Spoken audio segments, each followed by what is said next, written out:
On the night of April 14, 1912, one of the largest moving machines ever built collided with a silent remnant of the Ice Age.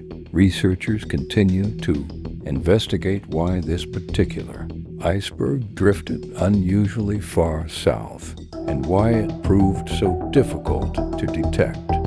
Beyond the well-known human tragedy lies a complex convergence of oceanography, meteorology, and metallurgy that challenges simple explanations. The early 20th century marked an era of unprecedented industrial confidence, where engineering seemed to conquer nature.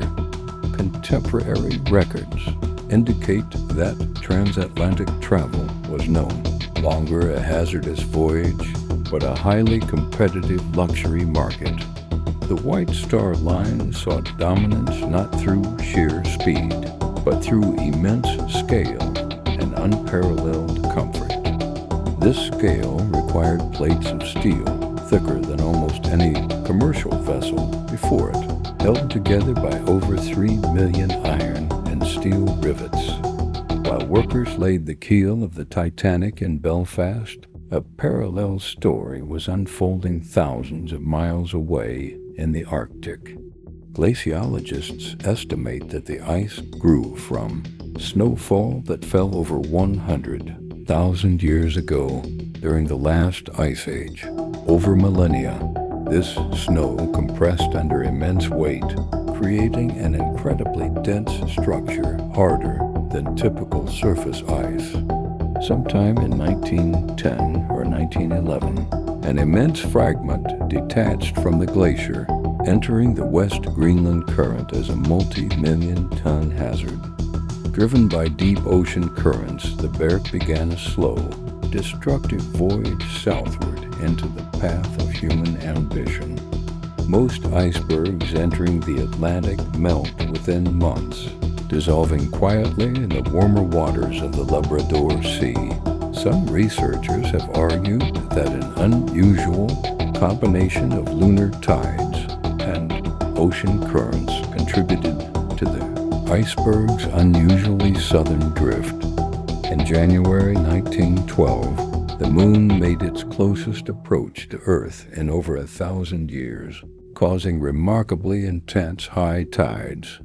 Oceanographers suggest this surge may have refloated grounded icebergs off the coasts of Labrador and Newfoundland, sending an army of ice southward.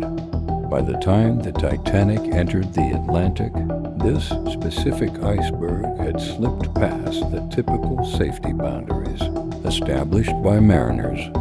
By April 14th, the Titanic was racing through an area known as the Grand Banks of Newfoundland, carrying over 2,000 souls.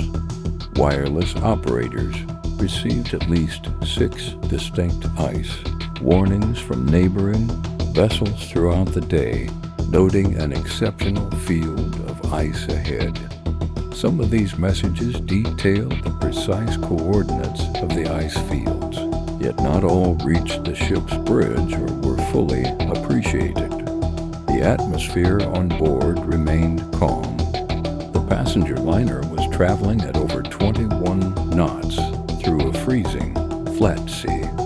Some researchers have proposed that a thermal inversion distorted the visible horizon, although its role remains debated.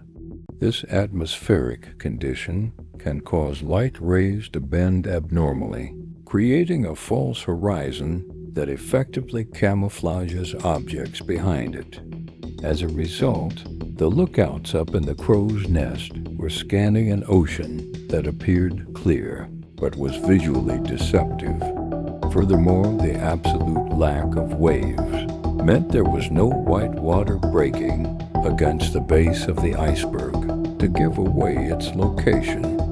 Lookout testimony suggests the iceberg was not identified until it was only a short distance ahead. First Officer William Murdoch ordered the ship hard a starboard and the engines full astern, attempting a desperate swerve. But the ship's immense Mass meant its momentum could not be altered quickly enough to clear the obstacle entirely. The collision opened the ship to flooding across 6 forward watertight compartments.